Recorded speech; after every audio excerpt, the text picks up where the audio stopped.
الحمد لله وحده نصر عبده وهزم الأحزاب وحده والصلاة والسلام على من لا نبي بعده أما بعد فأعوذ بالله من الشيطان الرجيم بسم الله الرحمن الرحيم يا أيها الذين آمنوا لا يسخر قوم من قوم عسى أن يكونوا خيرا منهم ولا نساء من نساء عسى أن يكن خيرا منهن ولا تلمزوا أنفسكم ولا تنابذوا بالألقاب بئس الاسم الفسوق بعد الإيمان ومن لم يتب فأولئك هم الظالمون صدق اللہ العظیم۔ سامعین محترم، میں نے آج آپ حضرات کے سامنے جو آیت مبارکہ تلاوت کی ہے یہ 26ویں پارے کی سورہ حجرات کے دوسرے رکوع کی پہلی آیت شریفہ ہے۔ اس آیت مبارکہ میں اللہ تبارک و تعالی نے 3 چیزوں کی حرمت کو بیان فرمایا ہے، یعنی 3 چیزوں کے حرام ہونے کو اللہ پاک نے بیان فرمایا ہے۔ سب سے پہلی چیز تمسخر اور استہزاء، یعنی کسی کا مذاق اڑانا۔ دوسری چیز لمز، یعنی کسی کے عیب کے پیچھے پڑنا اور اس کے عیب پر طعنہ زنی کرنا۔ اور تیسری چیز وَلَا تَنَابَذُوا بِالْأَلْقَابِ، کہ کسی کو برے القاب سے پکارنا۔ ان 3 چیزوں کی حرمت کو اللہ تبارک و تعالی نے اس آیت مبارکہ کے اندر بیان فرمایا ہے۔ تو سب سے پہلی چیز تمسخر اور استہزاء۔ تمسخر اور استہزاء کسے کہتے ہیں؟ فرمایا کہ تمسخر اور استہزاء کہتے ہیں کسی کے عیب کو، ایسے عیب کو لوگوں کے سامنے ذکر کرنا کہ جسے سن کر لوگوں کو ہنسی آنے لگے۔ کسی کے ایسے عیب کو لوگوں کے سامنے ذکر کرنا جسے سن کر لوگوں کو ہنسی آنے لگے، یہ تمسخر اور استہزاء کہلاتا ہے۔ کہ جس طرح زبان سے ہوتا ہے کہ فلاں کا عیب کا تذکرہ زبان سے کر دیا، 4 بندے بیٹھے ہوئے ہیں اور ان کے سامنے تذکرہ کر دیا اور لوگ جو ہے ہنس رہے ہیں، اس پر اس کا مذاق اڑا رہے ہیں۔ اسی طرح یہ ہاتھ اور پاؤں کی حرکت سے بھی ہوتا ہے کہ ہاتھ کے ذریعے سے اس کے انداز کر کے دکھا دیا کہ وہ اس طرح چلتا ہے اور وہ اس طرح کرتا ہے، ایسے طریقے سے ہاتھ ہلاتا ہے۔ اسی طرح پاؤں کے ذریعے سے اس کے چلنے کا انداز کر کے دکھایا کہ وہ اس طرح ٹیڑھا ہو کر چلتا ہے۔ تو یہ ساری صورتیں، چاہے تمسخر اور استہزاء زبان کے ذریعے سے ہو، ہاتھ کے ذریعے سے ہو یا پاؤں کے ذریعے سے ہو، تینوں کی تینوں صورتیں بنص قرآنی، قرآن پاک کے حکم کی وجہ سے حرام ہیں۔ اور یہ جو تمسخر اور استہزاء ہے، کسی کا مذاق اڑانا، یہ اللہ کے نزدیک اتنا سخت ناپسندیدہ ہے کہ اللہ پاک نے اس کے اندر مردوں کو الگ خطاب فرمایا، عورتوں کو الگ خطاب فرمایا۔ نہیں تو اللہ پاک کا دستور ہے کہ جہاں بھی کوئی تذکرہ کرنا ہوتا ہے تو اللہ پاک مومنوں کا تذکرہ کر دیتے ہیں، مردوں کا تذکرہ کر دیتے ہیں، عورتیں خود بخود اس میں شامل ہو جاتی ہیں۔ لیکن یہ تمسخر اور استہزاء یہ اتنا برا عمل ہے اللہ کے نزدیک کہ اللہ نے اس کی حرمت کو بیان کرنے کے لیے مردوں کو الگ خطاب کیا، عورتوں کو الگ خطاب کیا۔ چنانچہ اللہ پاک فرما رہے ہیں کہ یا ایھا الذین آمنوا لا یسخر قوم من قوم، کہ ایمان والو، مردوں، چونکہ آگے عورتوں کا ذکر ہے لہذا ایمان والے مردوں تم ایک دوسرے کا تمسخر اور استہزاء نہ کرو، ایک دوسرے کا مذاق نہ اڑاؤ۔ کیوں؟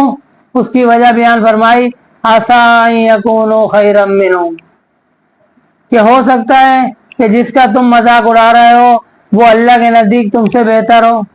پھر تمہارا مذاق اڑانا گویا کہ تمہاری دنیا آخرت برباد ہو گئی، وہ تو اللہ کے نزدیک مقبول ہو گیا لیکن تم نے مذاق اڑا کر اپنی آخرت اور دنیا خراب کر دی۔ پھر آگے فرمایا وَنِسَاءٌ مِّن نِسَاء، نہ ہی عورتیں ایک دوسرے کا مذاق اڑائیں، عَسَىٰ أَن يَكُنَّ خَيْرًا مِّنْهُمْ وَمِنْهُنْ، ہو سکتا ہے کہ جس عورت کا مذاق اڑایا جا رہا ہے وہ اللہ کے نزدیک اپنے اخلاص کی وجہ سے اس عورت سے بہتر ہو، ان عورتوں سے بہتر ہو جو مذاق اڑا رہی ہیں۔ تو جب وہ اللہ کے نزدیک بہتر ہو گئی تو اس عورت کی بھی دنیا آخرت برباد ہو گئی۔ اسی لیے اللہ پاک فرما رہے ہیں کہ تمسخر و استہزاء، کسی کا مذاق اڑانا، یہ کسی بھی صورت سے ہو یہ حرام ہے۔ اور اللہ پاک حدیث شریف میں آتا ہے، اللہ کے نبی حضور علیہ الصلوۃ والسلام نے ارشاد فرمایا ان اللہ لا ينظر الى صورکم واموالکم، کہ اللہ تعالیٰ تمہاری صورتوں کو، تمہارے مالوں کو نہیں دیکھتے، بل ينظر الى قلوبکم واعمالکم، بلکہ اللہ پاک تمہارے دلوں اور تمہارے اعمال کو دیکھتے ہیں۔ کہ اللہ پاک دلوں کو دیکھتے ہیں کہ تمہارے دل میں کیا ہے اور تمہارے اعمال کیا ہیں۔ مال و دولت سے اللہ کا کوئی واسطہ نہیں۔ تو اس حدیث سے ایک ضابطہ معلوم ہو گیا کہ کسی شخص کی بھی ظاہری اعمال، ظاہری افعال کو دیکھ کر اگر ظاہری صورت اچھی ہے تو ہمیں اجازت نہیں کہ ہم اس پر فوراً حکم لگا دیں کہ بڑا متقی پرہیزگار ہے، یہ تو بڑا اللہ والا ہے، دیکھو اس کا حلیہ کتنا اچھا بنا ہوا ہے۔ اسی طرح کیوں؟ اس لیے کہ ہو سکتا ہے کہ اس کے باطنی اعمال اور اس کی دلی کیفیات جو اللہ کے ساتھ ہیں وہ بری ہوں، اس کے اللہ کے ساتھ تعلق خراب ہو۔ تو اسی لیے اسی طرح کسی شخص کے ظاہری اعمال اور افعال برے معلوم ہو رہے ہیں تو ہم اس پر فوراً کسی قسم کا حکم نہیں لگا سکتے، کیونکہ ہو سکتا ہے کہ اس کی باطنی کیفیات اور دلی کیفیات اور اعمال جو ہیں، دلی اعمال اور کیفیات وہ اللہ کے نزدیک بہتر ہو جائیں۔ جب وہ اللہ کے نزدیک بہتر ہو گئی تو وہ باطنی اعمال اور کیفیات وہ ظاہری برے اعمال کا کفارہ بن جائیں گی۔ تو ظاہری برائی جو نظر آ رہی ہے وہ اللہ پاک ان اعمال کی برکت سے ختم کر دیں گے۔ جب ختم کر دیے تو ہمارا اس کا مذاق اڑانا، اس کا تمسخر و استہزاء کرنا وہ ہماری لیے برائی کا سبب بن گیا اور ہماری دنیا آخرت کو برباد کر دیا۔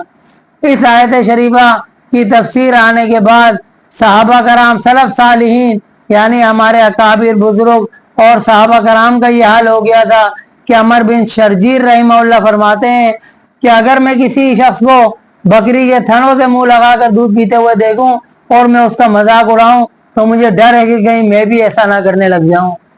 اور حضرت عبداللہ بن مسعود رضی اللہ تعالیٰ عنہ مشہور صحابی ہیں، ہم نے نام سنا ہوا ہے، وہ فرماتے ہیں کہ اگر میں کسی کتے کا بھی مذاق اڑاؤں تو ڈر ہے کہ میں کہیں کتا نہ بنا دیا جاؤں۔